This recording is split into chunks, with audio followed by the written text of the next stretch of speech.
Welcome to my channel سچی Urdu stories. السلام علیکم دوستو، آج کی کہانی بہت ہی خاص ہونے والی ہے۔ یہ کہانی بہت ہی سبق آموز ہے، تو چلو شروع کرتے ہیں۔ میرا نام مہرین ہے، میرا تعلق ایک امیر گھرانے سے ہے اور میں کالج میں پڑھتی ہوں۔ میں بچپن سے ہی اپنے چاچو کی بہت زیادہ لاڈلی تھی، زیادہ تر میں انہی کے ساتھ رہتی تھی۔ کبھی چاچو کی گود میں بیٹھ جاتی تو کبھی ان کی چھاتی پر سو جاتی۔ یوں میرا لگاؤ امی ابو سے زیادہ چاچو چاچی کے ساتھ تھا۔ میں اپنی امی جیسی دکھتی تھی۔ میری امی بے تحاشا خوبصورت تھیں۔ میرے والدین کی پسند کی شادی ہوئی تھی۔ اتنی عمر گزرنے کے بعد بھی امی کے وجود اور خوبصورتی میں کوئی کمی نہ آئی تھی۔ ان کا خوبصورت اور گورا وجود آج بھی ابو کو اتنا ہی پسند تھا جتنا ان کی شادی سے پہلے۔ وہ امی سے پیار کرتے تھے۔ ابو کا ان کے بغیر ایک منٹ گزارا نہیں ہوتا تھا۔ وہ آفس سے آتے ہی امی کے پاس بیٹھ جاتے اور خوب سکون حاصل کرتے، کیونکہ ہمارا گھرانہ پڑھے لکھے ہونے کی وجہ سے ان سب باتوں کو چھپ چھپ کے کرنا ٹھیک نہیں سمجھتا تھا، اور کھلے دل سے امی سے اپنے احساسات کا اظہار کرتے تھے۔ کبھی کبھی تو میرے سامنے ہی شروع ہو جاتے۔ کبھی ان کے بالوں میں انگلیاں پھیرتے، کبھی ان کا ہاتھ پکڑ کر انہیں خود سے جدا نہ ہونے دیتے۔ کیونکہ اب میں جوان ہو چکی تھی، میرا وجود بھی اب نمایاں ہونے لگا تھا۔ میرے احساسات بھی اب کچھ کچھ مچلنے لگے تھے۔ سب کچھ دیکھ کر میرے دل میں بھی یہ سب کرنے کی خواہش پیدا ہوتی جو وہ سب لوگ کرتے تھے، اور میں حسرت سے دیکھتی رہتی تھی۔ میرے چاچو خوش شکل انسان تھے۔ ان کا وجود کسی ہینڈسم لڑکے سے کم نہ تھا۔ اب بھی کوئی بھی عورت ان پر اپنا دل ہار سکتی تھی۔ وہ تو جیسے میری چاچی کے دیوانے تھے۔ کبھی کبھار تو شک ہونے لگتا کہ نہ جانے چاچی نے ان کو کیا گھول کر پلا دیا ہے کہ وہ ان سے 2 پل کی دوری بھی برداشت نہیں کر سکتے۔ میرا کمرہ ان دونوں کے کمرے کے بالکل ساتھ ہی تھا۔ وہ کبھی کبھی اپنا دروازہ لاک بھی نہیں کرتے تھے، کیونکہ میرے اور امی ابو کے علاوہ گھر میں دوسرا اور کوئی نہ تھا۔ اکثر میں چھپ چھپ کر ان کی پیار بھری باتیں سنتی تھی تو دل ہی دل میں مچل اٹھتی کہ کاش چاچی کی جگہ یہاں ہوتی تو خوب تسکین حاصل کرتی۔ میرے دل میں اب جو ارمان تھے انہیں اب میں پورا کرنا چاہتی تھی۔ میرا وجود چاچی کے وجود سے زیادہ نمایاں ہونے لگا تھا۔ میں سر پہ دوپٹہ نہیں پہنتی تھی، کیونکہ بچپن ہی سے امی کو بھی دوپٹے کے بغیر ہی دیکھتی آ رہی تھی، اور میں بہانے بہانے سے چاچو کے قریب جا کر بیٹھ جاتی۔ جب کچھ بتانے لگتی تو ان کی نظریں بھی میرے وجود سے نہ ہٹ پاتی۔ مجھے اب اپنی چاچی سے بہت جلن محسوس ہونے لگی تھی۔ وہ اکیلے اکیلے ہی چاچو سے سارے سکون حاصل کر رہی تھیں۔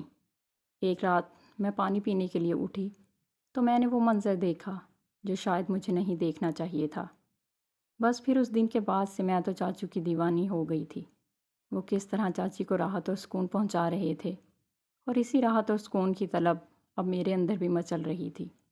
مجھے سمجھ نہیں آ رہا تھا کہ اس وقت خود پر کس طرح قابو پاؤں۔ میں بہت بے بس ہو گئی تھی، مگر میں نے دل ہی دل میں ٹھان لیا تھا کہ چاچی کی جگہ اب مجھے بھی یہ سب کرنا ہے۔ اگلی صبح جب چاچا آفس سے گھر آئے تو چاچی گھر پر موجود نہ تھیں۔ ان کو میں نے اپنے لیے کچھ کپڑے لینے امی کے ساتھ بازار بھیج دیا تھا تاکہ آج چاچا کا استقبال میں خود کروں گی۔ میں نے آج وائٹ ڈریس پہنا تھا اور اس میں ایک کھلتے گلاب کی مانند نظر آ رہی تھی۔ چچا جیسے ہی گھر آئے چاچی کا پوچھنے لگے، مگر میں نے ان کو بتایا کہ وہ گھر پر نہیں ہیں۔ مجھے اس لباس میں دیکھ کر وہ دنگ رہ گئے۔ میں کس قدر حسین لگ رہی تھی۔ میری آنکھیں نشیلی تھیں اور ہونٹ جیسے کلیاں گلاب کی۔ میرا گورا وجود شاید ان کی نیت میں بھی خلل ڈال رہا تھا۔ میں نے ان کو پانی دیا۔ وہ پانی کا ایک ایک گھونٹ لے کر مجھے بہت غور سے دیکھ رہے تھے۔ میں ان کے بالکل قریب گئی اور ان کو اپنے حصار میں بھر لیا اور کہا، آج تو آپ بہت پیارے لگ رہے ہیں۔ وہ بھی خوش ہو گئے اور کہنے لگے، تم بھی بہت پیاری لگ رہی ہو۔ میں مزید کچھ کہتی اس سے پہلے دروازے کی بیل بج گئی۔ سامنے امی اور چاچی کو دیکھ کر میرا تو موڈ ہی آف ہو گیا۔ میں جلدی سے اپنے کمرے میں چلی گئی اور میرا مقصد تو ناکام ہو گیا۔ اب تو میری بے چینی اور بڑھ گئی تھی اور میں کیسے بھی کر کے خود کو تسکین دینا چاہتی تھی، مگر میں نے کتنی مشکل سے یہ پلان بنایا تھا۔ پھر کچھ سوچنے کے بعد مجھے خیال آیا کہ میں یہ کام رات کے وقت آسانی سے کر سکتی ہوں، جس کے لیے مجھے چاچی کے بستر پر جانا ہوگا، جس سے چاچو کو لگے کہ وہ چاچی ہی ہیں۔ اور وہ دل کھول کر مجھ سے لطف اندوز ہو سکیں۔ رات کو کھانے پر میں بس چاچو کو حسرت بھری نگاہوں سے دیکھ رہی تھی۔ مجھے کچھ بھی اچھا نہیں لگ رہا تھا۔ میں بے صبری سے اس پل کا انتظار کرنے لگی، مگر یہ کرنا بھی بہت مشکل تھا، اور میں چاہتی تھی کہ یہ سلسلہ جلد شروع ہو جائے۔ مجھ سے اب بالکل بھی نہیں رہا جا رہا تھا۔ صبح جب چاچو آفس کے لیے تیار ہو رہے تھے تو میں ان کے کمرے میں چلی گئی۔ چاچی معمول کے مطابق کچن میں مصروف تھیں۔ میں موقع پا کر ان کے پاس چلی گئی۔ چچا نے مسکرا کر مجھے دیکھا۔ کیا بات ہے میری جان، اتنا سویرے کیسے اٹھ گئی؟ ان کے اس لہجے نے آج میرے اندر جو قیامت مچا دی تھی وہ بس میں ہی جانتی تھی۔ میں جلدی سے ان کے پاس چلی گئی اور ان کی ٹائی سیٹ کرنے لگی۔ کچھ نہیں چاہتی ہوں، آپ کی یاد آ رہی تھی، میں نے افسردہ سے لہجے میں ان کو بولا۔ اب میں خود کو نہیں روک پا رہی تھی۔ جو قیامت میرے اندر دوڑ رہی تھی۔ چچا نے پھر سے ایک بار میرا چہرہ اٹھا کر مجھے دیکھا۔ اتنے میں چچی آ گئیں اور ناشتے پر بلانے لگیں۔ چاچی کو بھی مجھے ان کے کمرے میں اس طرح چاچو کے ساتھ دیکھ کر بہت حیرت ہوئی، مگر وہ خاموش رہیں۔ وہ کسی بھی طرح کا سوال کرنے سے گھبرا گئی تھیں اور چپ چاپ ناشتہ کرنے لگیں۔ میں نے محسوس کیا کہ مجھے اس طرح چاچو سے ملتے دیکھ کر ان کا موڈ تھوڑا عجیب ہو گیا تھا۔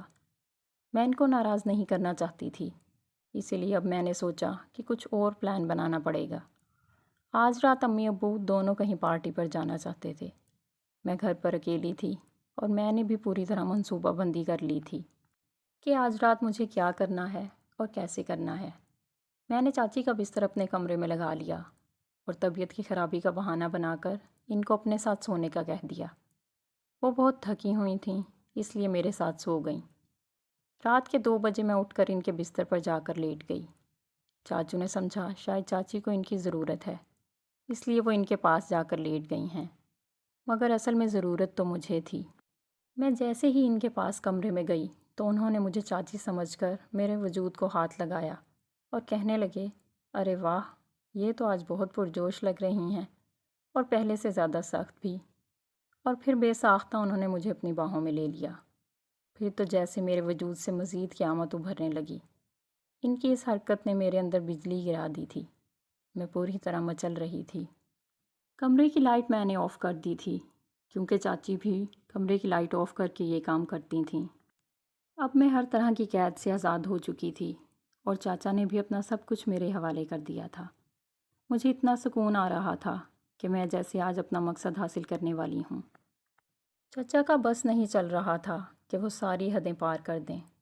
مجھے اب یہ سارا ماحول بہت بے چین کر رہا تھا۔ میں نے اب جلد ہی سکون حاصل کرنا تھا۔ میری بچپن سے یہی خواہش تھی کہ میں وہ سب کروں جو چاچی کرتی آ رہی ہیں، کیونکہ میں روزانہ ان کو یہ سب کرتا ہوا دیکھتی تھی، مگر چاچی کی وجہ سے کبھی پوری نہ ہو سکی تھی۔ پھر چچا نے اپنی ساری حدیں پار کر دیں اور مجھے سکون مل گیا تھا۔ جی دوستو، آج کی کہانی آپ کو کیسی لگی ضرور بتائیں، اور ویڈیو کو لائک اور چینل کو سبسکرائب بھی کر دیں۔ شکریہ۔